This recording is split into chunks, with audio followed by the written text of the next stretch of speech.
You're in the kitchen, it's 2 in the afternoon, and that feeling has already started again.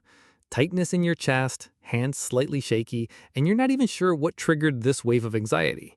You glance at the coffee cup you just finished, you're a third of the day, and it doesn't cross your mind that it might be fueling exactly what you're trying so hard to control.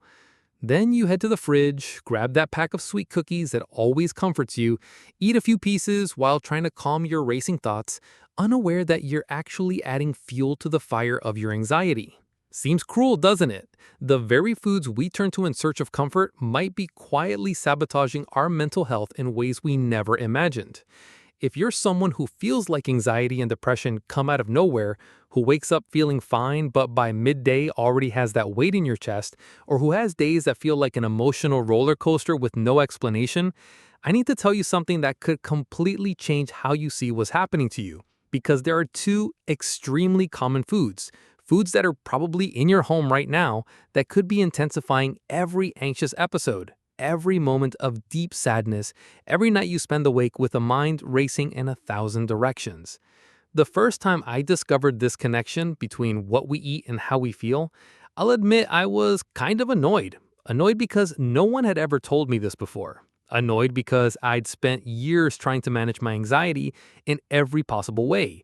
Medication, therapy, breathing techniques, medication, exercise, and no one ever warned me that maybe, just maybe, what I was putting on my plate every day could have been working against me.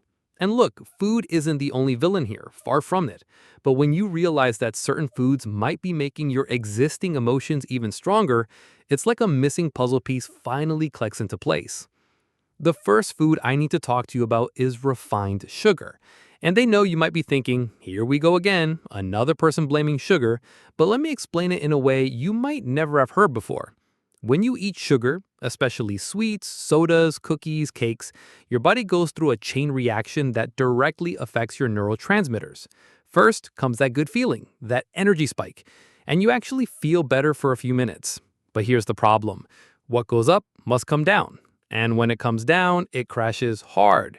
Your body releases a large amount of insulin to process all that sugar. Your blood glucose plummets, and suddenly you feel irritable, tired, anxious, and you probably don't even connect the dots that it was the sweet treat you ate an hour ago that left you feeling this way.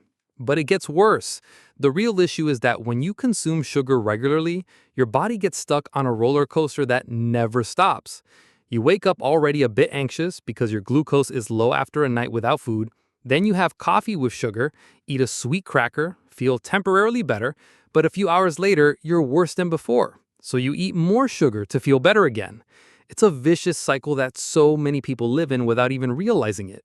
And what happens is that your brain, which is already dealing with anxiety and depression, now also has to handle these constant blood sugar swings, which on their own can cause symptoms that feel just like anxiety. Racing heart, nervousness, irritability, trouble focusing. Tell me this, have you ever pretended you were okay when you were falling apart inside? Type, I pretend I'm okay in the comments. Your honesty might save someone today. And there's something even worse about sugar that most people don't know. It interferes with the production of serotonin, the neurotransmitter responsible for our sense of well-being. 90% of the serotonin in your body is produced in your gut, and when you eat too much sugar, you completely disrupt the gut environment. Harmful bacteria start to multiply, good bacteria decrease, and your natural serotonin production gets compromised. That's why many people who eat a lot of sugar report not only more anxiety, but also more depressive episodes, more gray days, more difficulty feeling joy in life's simple pleasures. Now, the second food might surprise you even more, because it's something society has romanticized in an incredible way. Caffeine. And I'm not just talking about coffee. I'm talking about sodas, energy drinks, black teas, chocolate, anything that contains caffeine. And look, I know coffee is part of almost everyone's routine. I know it's that moment of pleasure in your day, that pause you take to breathe. I'm not here to take the joy out of your life, but I need to tell you what happens in your body when you're dealing with anxiety and regularly consume caffeine. Caffeine is a stimulant. It speeds up your nervous system, increases cortisol production, which is the stress hormone, makes your heart race, can cause tremors, and in people who are already prone to anxiety, it can turn an ordinary day into a full-blown panic day. And the worst part is that we often don't even notice the connection. You have your usual morning coffee, then by mid-morning you're already feeling jittery, nervous, that sense that something bad is about to happen, and it never occurs to you that it might be the coffee. But there's an even crueler aspect of caffeine for people with anxiety and depression. It messes with your sleep. Even if you only drink coffee in the morning, caffeine can stay in your system for up to 8 hours. And for someone who already struggles to sleep because of anxiety, who already wakes up tired even after a full night's rest, caffeine only makes everything worse. You can't get restorative sleep, you wake up more exhausted, more irritable, more sensitive to everything, and then you need more caffeine to function, entering that cycle that seems endless.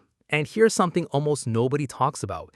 Caffeine can temporarily mask the symptoms of depression, creating a dangerous emotional dependence. When you're in a depressive phase, low on energy, lacking motivation, caffeine gives you artificial energy that makes you feel temporarily more alert, but when the effect wears off, you crash even harder. It's like you're pushing the problem forward instead of dealing with it. And each time you do this, it becomes a little harder to feel natural energy and motivation. One thing that really strikes me is how sometimes we look for complicated solutions to problems that might have simpler answers than we think. You've tried everything: medication, therapy, breathing techniques, meditation, exercise, self-help books, and maybe the answer is literally in what you're eating every day. I'm not saying that's all there is to it. I'm not claiming anxiety and depression are caused only by diet, but I am saying that if you're not looking at this side, you might be sabotaging everything else you're doing to get better. How many times have you canceled plans because your anxiety was just too strong? Comment, "I've canceled before," if this has happened to you. Let's show we're not alone.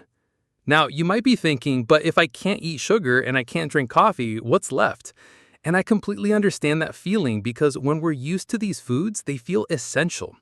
But the truth is there are alternatives that can give you energy and pleasure without harming your mental health. Instead of refined sugar, you can reach for fruit when you're craving something sweet. The fructose in fruit comes with fiber, vitamins, and minerals that help your body process sugar more steadily, avoiding those sharp spikes and crashes in blood glucose. As for caffeine, you might try gradually reducing it instead of cutting it out all at once. Maybe replace one of your daily coffees with a calming herbal tea like chamomile or lemon balm. Or try drinking coffee only in the morning. And pay attention to how you feel. Sometimes the difference is subtle at first, but after a few weeks, you might notice you're sleeping better, waking up with more natural energy, and experiencing fewer anxiety spikes during the day. One important thing I need to tell you is about being patient with yourself during this process. If you've been consuming a lot of sugar and caffeine for years, your body is used to it. When you cut back, it's normal to feel some discomfort at first. You might crave sweets more, get headaches when reducing coffee, or feel a bit more tired in the first few days. But this is temporary. Your body is readjusting, and after a few weeks, you'll likely feel more natural energy, more emotional stability, and fewer mood swings. And there's a beautiful thing that happens when you start caring for your diet with your mental health in mind. You develop a more conscious relationship with food. Instead of eating on autopilot, you begin to notice how different foods make you feel. You start to see that after eating certain things, you feel more restless, sadder, more tired. And after eating others, you feel more centered, calmer, more present. It's like you're developing a food intuition that helps you make choices that truly take care of you. This isn't about becoming restrictive, about never eating sweets or drinking coffee again. It's about finding a balance that works for you, about understanding that when you're going through a tough time with anxiety and depression, it might be important to be more careful with foods that could worsen your symptoms.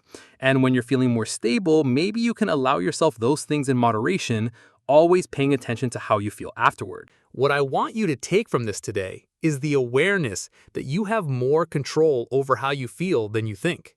That small changes in your diet can have a huge impact on your emotional well-being.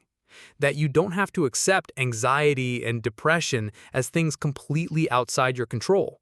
There are practical, simple steps you can take starting today to begin feeling better. And remember, you're not alone in this. Millions of people around the world are dealing with anxiety and depression, many without realizing that their diet might be influencing how they feel. When you make these changes, you're not just taking care of yourself.